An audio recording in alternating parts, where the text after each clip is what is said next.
Siapapun di antara kita yang ada rahmatnya Nabi Muhammad pada diri kita, maka pasti dia akan mendapatkan yang namanya harapan semua manusia itu ada pada dirinya. Baik sebagai orang tua, sebagai suami, sebagai istri, sebagai saudara, sebagai masyarakat, sebagai umara, sebagai siapa saja. Kalau sudah rahmatnya Nabi Muhammad ada di dalam dirinya, maka pasti bawa kebahagiaan. Apa maksudnya rahmatnya Nabi Muhammad? Maksud rahmat Nabi Muhammad tidak ada lain, adalah ajarannya. Ajaran Nabi Muhammad, ma'asyiral muslimin rahimakumullah, semuanya itu baik. Nggak ada yang tidak baik. Semuanya menyatukan. Nggak ada yang mencerai-beraikan. Semuanya menghasilkan kasih sayang. Tidak ada yang ujaran kebencian.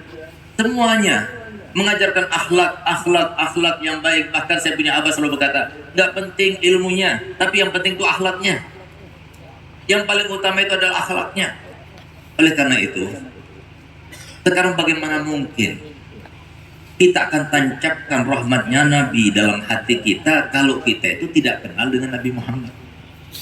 Mohon maaf sekali, setiap orang di antara kita yang hadir sekarang ini pasti punya banyak kenalan. Kenalan itu tujuannya apa? Sesuai dengan firman Allah Ta'ala dalam Al-Quran, wa ja'alakum syu'uban wa qabaila lita'arafu, untuk supaya kalian mengenal. Saling mengenal, untuk apa saling mengenal itu? Apakah enggak bermanfaat nanti di akhirat? Bermanfaat di akhirat. Masalahnya yang kita kenal itu yang kita cari di pada mahsyar.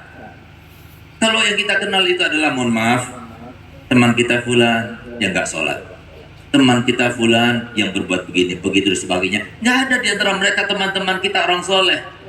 Bahkan tidak ada di antara yang kita kenal itu Nabi Muhammad. Bagaimana kita akan kenal dengan Nabi Muhammad kalau nanti di pada mahsyar?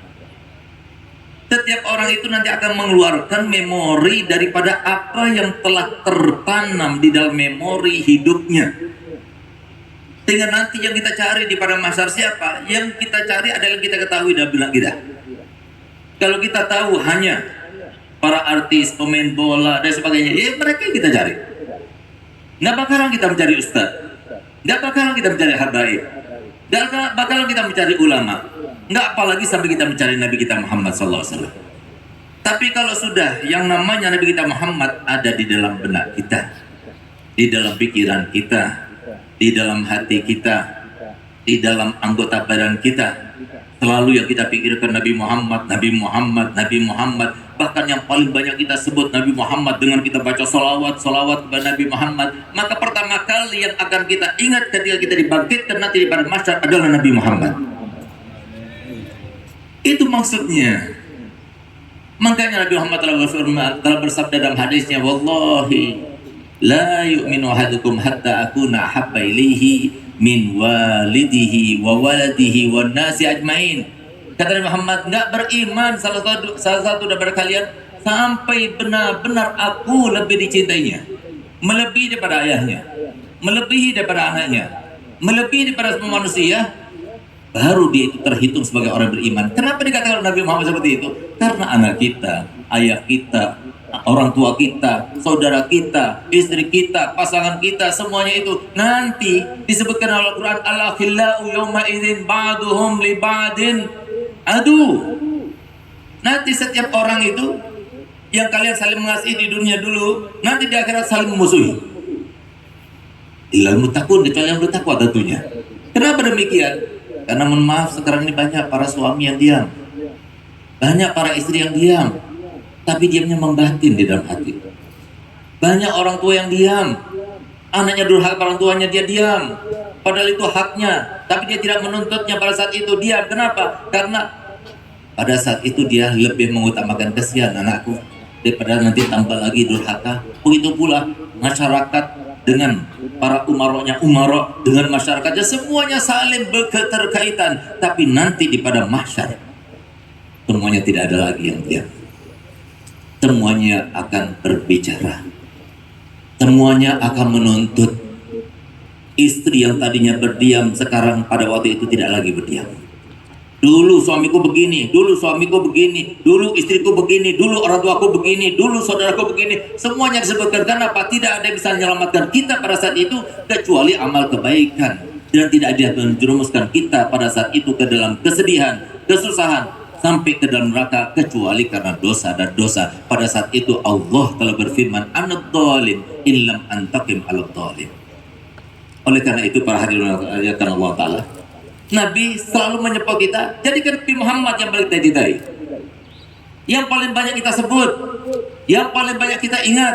Kenapa? Semua tergantung Nabi Muhammad. Bahkan mohon maaf sekali, walaupun kita tidak kenal dengan Nabi Muhammad, tapi ketahuilah, uang kita kenal dengan Nabi Muhammad, jabatan kita kenal dengan Nabi Muhammad, beras yang kita makan setiap butirnya ada kata dan nama Nabi Muhammad, dan semua yang kita miliki, tanah, rumah, semuanya itu, sebelum kita kenal Nabi Muhammad, mereka sudah kenal kepada Nabi Muhammad.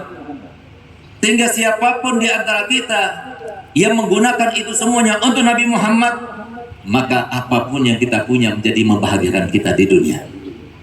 Karena itulah tanda syukurnya. Tapi apapun yang kita punya, umur kita, istri kita, anak kita, rumah kita, harta kita, semuanya yang situ ada nama Nabi Muhammad dan sebagainya, tapi kita tidak laksanakan haknya, yang berharap mereka semua yang menyenangkan kita, membahagiakan kita, tidak. Oleh karenanya ayo sebut. Bagaimana cara kita menyebutnya? Yang pertama, ini bulan Maulid, bulan untuk kita menanam dan memupuk cinta kepada Nabi Muhammad. Sekarang tidak perlu lagi kita pergi ke toko kitab untuk beli kitab sejarah Nabi Muhammad, yang harusnya itu kita lakukan, kemudian kita baca, lalu kemudian bergiliran kepada istrinya, anaknya, semuanya, supaya mereka mendengar siapa Nabi Muhammad, sebagaimana dikatakan oleh para